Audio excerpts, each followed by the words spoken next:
millions of dollars to make the changes this year to upgrade Minnesota driver's licenses to meet federal standards. According to a new report from the Department of Safety, there are other concerns as well.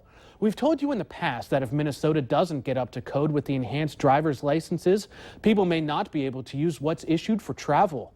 John Croman explains how this is going to impact millions of Minnesotans.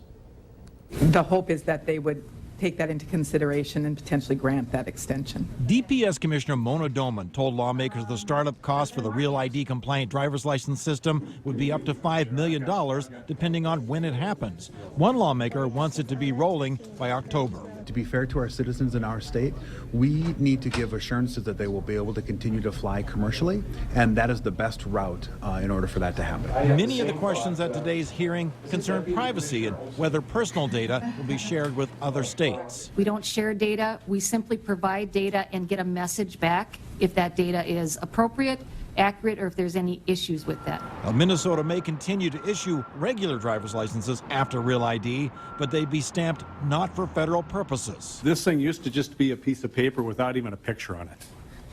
It never really was an ID. It was just a paper that says, hey, you passed a driver's test. Lucky you. Some still bristle at the thought of a federal mandate to get through airport security. This is a threat. A government-to-government threat. Others just want to ensure your experience at the customer service level when you get your license won't be more expensive or more complicated. What I hear my neighbors want is the assurance that they can use their driver's license to get on an airplane. In many ways, more importantly, get on a military base to see their kids. Until 2 weeks ago, the people at DPS couldn't even study how to make Minnesota's driver's license system comply with Real ID because they were barred by law. Lawmakers changed that, which is why this report could be issued. But contained in it are a laundry list of state laws and DPS rules that need changed to make Real ID compliance happen.